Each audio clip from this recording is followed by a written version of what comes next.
say, can you see by the dawn's early light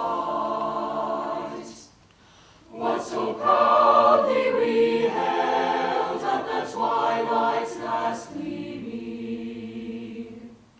Whose broad stripes and bright stars through the perilous fight o'er the ramparts we watched were so gallantly streaming,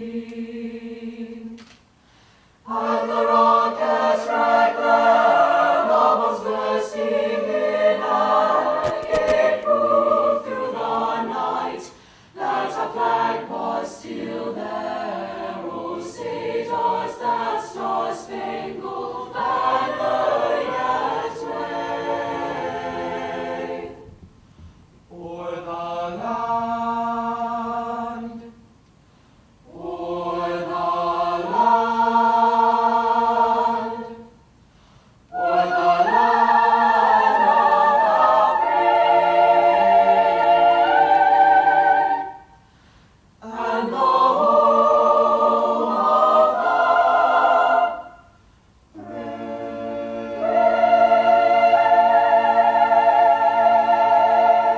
Distinguished list here of the accomplishments of our guest speaker today. And I say that we should all be so fortunate. Every one of us have a definition for success. And that definition is certainly important to each of us as individuals. But we should all strive to live a life of significance. And this speaker today certainly doesn't have. One group of people that we need, and we need them every day of our lives, and that's the people like you in this room who put on a uniform, put a badge on your body, strap a weapon to your side, and you go out and stand in our place to make sure that you're between the bad guy and us. It is not lost on me that the men and women who suit up every day in uniform, not only those in law enforcement but also our military, are the people that keep me free and give me the opportunity to live comfortably and peacefully. Without you, we would live in a land of chaos and anarchy. And with you, and only because of you, we have the opportunity to enjoy living in the greatest land on God's green earth, the United States of America. We remember Sheriff John M. Summerlin, end of watch, January 21st, 1921. Deputy Anthony Forgione, end of watch, July 22nd, 2008. Deputy Burton Bert Lopez, end of watch, April 25th, 2009. Deputy Warren Keith Skip York, end of watch, April 25th, 2009. I know this is painful. I know this has to be a very difficult time for you to relive it. And I hope it's not overwhelming and traumatic to the point that you ever fail to let the community show its appreciation. It's important not so much for you because you live with this every single day of your lives, and we have to know that.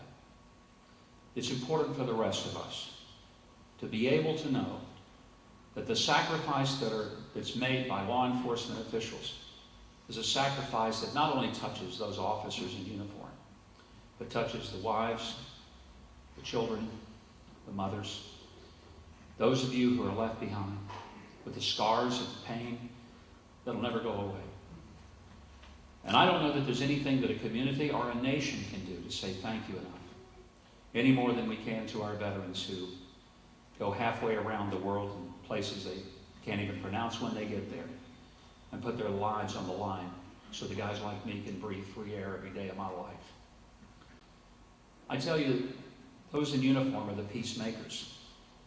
Now that may seem like an irony to some people who say, wait a minute, how can the people who take up weapons, the people who may actually engage in acts of reciprocal violence, how can they be called the peacemakers? Because they are the only ones who can stop those who would take away the peace of a citizen.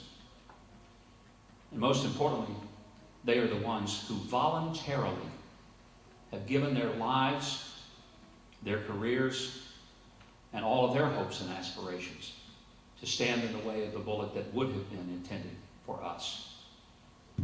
It should not be lost upon us, not only of the sacrifice of the men and women in uniform, but I dare say the extraordinary sacrifice of their families, the sacrifice that will continue year after year, that we cannot repay.